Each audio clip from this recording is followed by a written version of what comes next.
Hey guys, it's Danny. Welcome back to That Valley Life. And I'm here joined with Ken Powell, who is going to talk a little bit about our media platform and how to build one.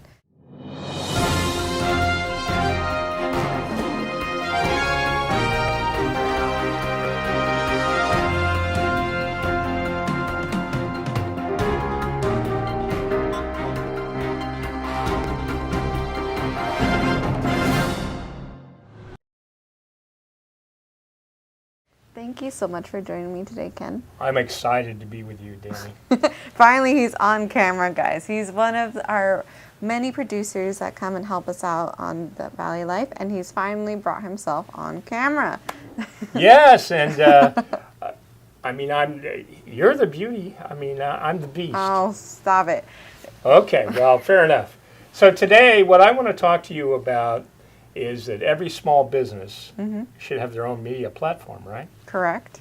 And I think a lot of people say, well, I really am not, I don't have any expertise in this media business, right? In terms of Facebook, and they may have Facebook and Instagram, but when it comes to LinkedIn or YouTube, they say, well, I'm not really into that. Do you run across a bunch of people like that? I do.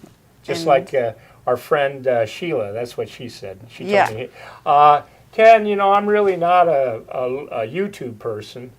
And I'm thinking to myself, YouTube is a platform that everybody can identify with. But more importantly, it's very easy to move it from a YouTube video to an Instagram video to a Twitter video and a LinkedIn video, all off the same video.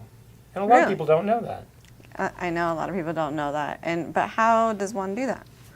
Okay, well, what I've done is with, I work at KCAA radio, right? Correct. AM 1050, 102.3 FM, and 106.5.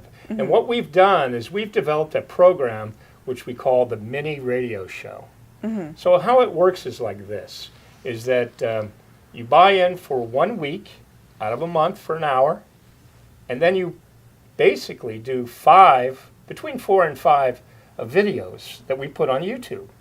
And then from those YouTube videos, then we put you on all the other platforms as well, including 14 podcasting services. Now, you're going to ask yourself, well, why wouldn't you just do podcasting, right?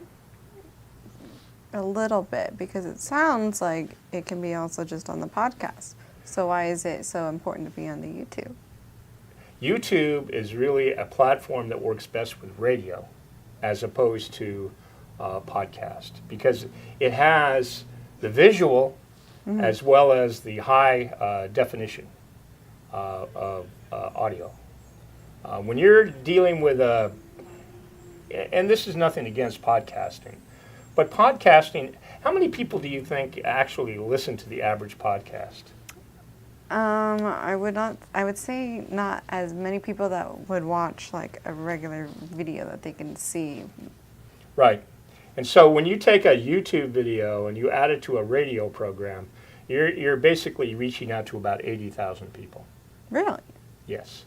Now, the average podcast has your mother, your aunt, possibly a couple friends, because you have no audience. When you start with a radio podcast, and I'm going to call it a podcast even though it offends me to call it a podcast, but when you think about a radio show, you already have a built-in audience. There's people already listening. With a podcast, you have to go out and get an audience. Yeah. So it works really well for somebody who is in radio or who is a celebrity or whoever, and you say, well, look, they've got millions of listeners. Well, if you're Howard Stern, you're going to have millions of listeners, right? And if you're Joe Rogan, you're going to have millions of listeners. But you're not. You're the local person. And they're going to find it almost impossible to find you. Working with us at KCAA, you automatically go on iHeartRadio and 13 other podcasting services. So they have the ability to find you. But more importantly than that, you have a schedule every month that you're going to do your radio show. Now you say to yourself, well, why would I only do a radio show one day a month? And the reason is because you're going to take that radio show and you're going to chop it up into multiple YouTube videos. Mm-hmm. And then you're going to put those YouTube videos on your YouTube account. And what happens is people look at it and they say, hey, yeah, you were on the radio. And you were once a month. But nobody knows that. Mm-hmm. I feel like you lose part of your following if it's just once a month. Right. But you're going to still get lots of people who are going to listen to you once a month. Plus, you're going to be on YouTube, and the YouTube viewers will start building up. Mm-hmm. So then you start building the platform. You got it. And it's so simple. And everybody says, well, yeah, Ken, that's going to cost a lot of money. Right? That's the first thing in people's minds. Oh, if I'm going to be on the radio, it's going to cost me a lot of money. And besides, radio doesn't work. First of all, radio does work. And second of all, no, it will not cost you a lot of money. You're looking at $200 a month. Just to buy the equipment for an average podcast is anywhere from $3,000 to $4,000 to get that high quality audio sound that you would get on a radio program. And on top of that, you have to have a facility. Mm-hmm. Right? I mean, a lot of people do their podcasts in their bedrooms, right? Yeah, and that can only work for so long. Exactly. The dog starts barking, all these other things come in the way. And the second thing is, the reason why a podcast, not that it doesn't work, is that you have to be consistent. And with a radio show, if you have a radio show on Sundays at 2 o'clock, you need to show up at 2 o'clock. With a podcast, you go, oh, I don't really feel like it. I'll do it next week, or I'll do it this week or that week, right? There's no accountability. And accountability is like the number one thing. The next thing is that when you have a radio show, you have third-party validation. Because whoever the host is going to validate you as an expert in your field, right?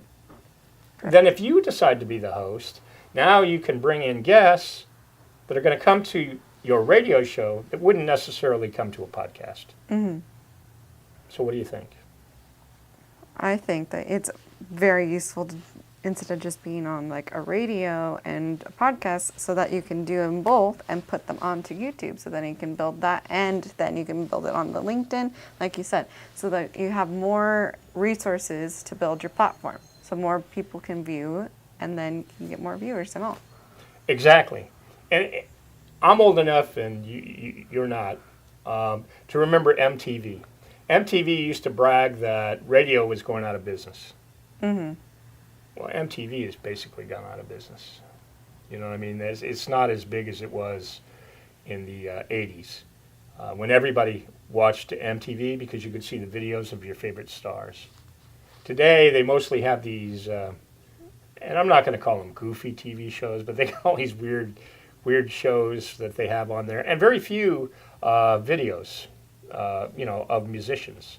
And most of the musicians have migrated to the YouTube platform, right?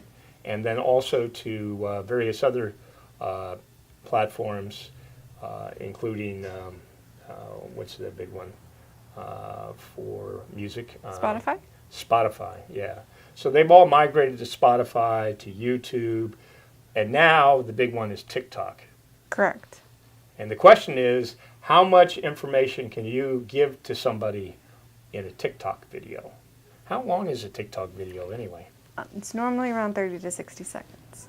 So basically a radio commercial, right? Mm-hmm. 30 to 60 seconds. So I think one of the things that you need to look at is when you're trying to develop a media platform for yourself and become an expert in your field, in your area, you need to really think about using YouTube, radio, and the other platforms as well in order to make a substantial amount of money. And one of the great things about working with KCAA, AM 1050, is that we're international. With the web, every radio station is now international. We have listeners in South America, we have listeners in Asia, we have listeners in Europe, and one of our biggest areas is the Philippines. So it's amazing how many people around the world listen to our little radio station. Well, I think that that's great. And thank you so much for diving into just whatever you can just to find out, give our viewers more information on how to build a media platform, because a lot of people don't know how to do it and they always have questions for it. So you guys heard it here first. If you guys want to know anything else, there'll be a link down below for you guys to go to. So thank you so much, guys. Thank you so much, Ken, for joining me today. And I'll see you guys next time. Bye, guys.